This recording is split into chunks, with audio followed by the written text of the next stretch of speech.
Perkenalkan, nama saya Karnasi, saya dari kelas A2. Pagi manajemen, di sini saya akan membacakan ringkasan saya, yaitu bab 3, keberagaman dalam organisasi. Pendahuluan.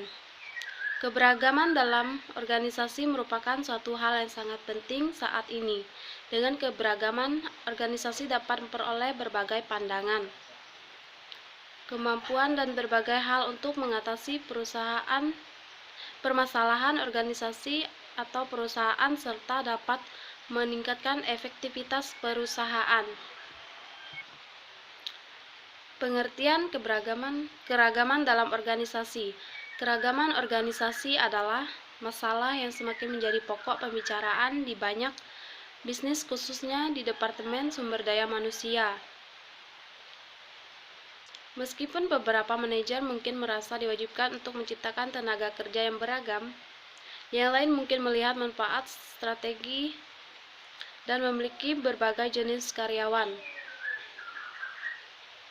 Menurut Abudi 2012 telah mendefinisikan keragaman untuk organisasi, perlu diingat beberapa hal. Yang pertama, keberagaman bukan hanya sekedar ras, jenis kelamin, agama, penampilan, dan kemampuan fisik dan mental.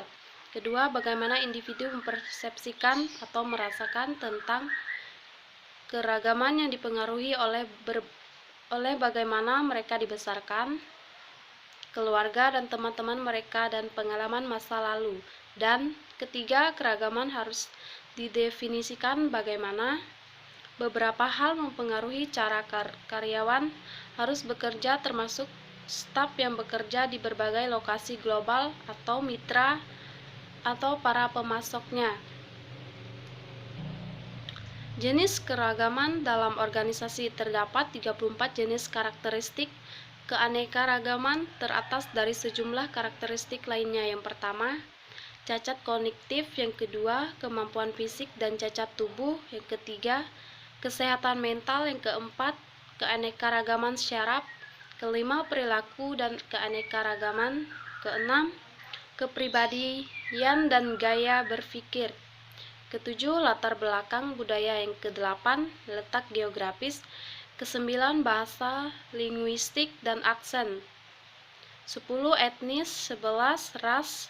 12, status kewarganegaraan. Ke-13, usia. Yang ke-14, keluarga dan asuhan. Yang ke-15, ideologi. Ke-16, moral. 17, peran sosial. Ke-18, identitas gender.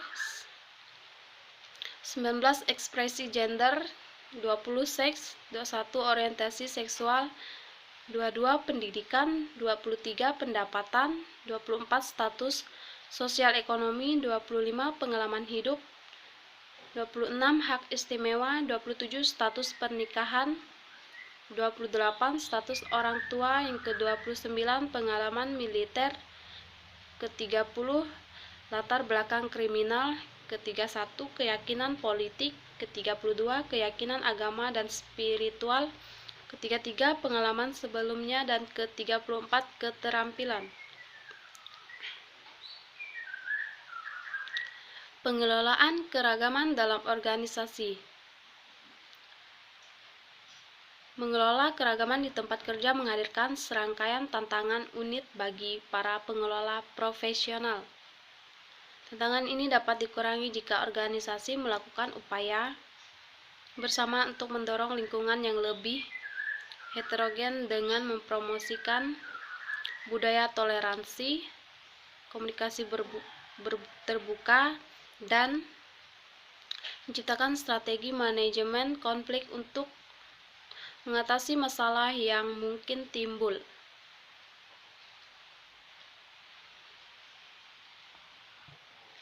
Kiat untuk mengelola keragaman organisasi. Yang pertama, prioritaskan komunikasi. Kedua, perlakukan setiap karyawan sebagai individu. Yang ketiga, mendorong karyawan untuk bekerja dalam berbagai kelompok. Yang keempat, dasarkan standar pada kriteria objektif. Kelima, bersikaplah terbuka. Yang keenam, pekerjakan yang paling memenuhi syarat. Ketujuh, jika organisasi dapat menerobos bias dan mempekerjakan orang yang paling memenuhi syarat. Mereka yang memiliki pendidikan, kredensial, pengalaman, dan keahlian yang tepat. Tempat kerja yang beragam harus mendapatkan hasil yang wajar. Manfaat keragaman dalam organisasi. Menurut Fafan 2020 dan Farmiloe 2020, berbagai manfaat keragaman dalam organisasi meliputi: yang pertama, perspektif berbeda menghasilkan hasil yang lebih baik. Kedua, sudut pandang unik. Yang ketiga, inovasi baru dan lebih baik. Keempat, solusi kreatif. Yang kelima, berbagi solusi. Keenam, keuntungan meningkat. Ketujuh, meningkatkan keterlibatan karyawan. Kedelapan, tingkatkan moral. Kesembilan, nilai merek. 10, menarik bakat baru. 11, hapus bias. Yang ke-12, meningkatkan produktivitas.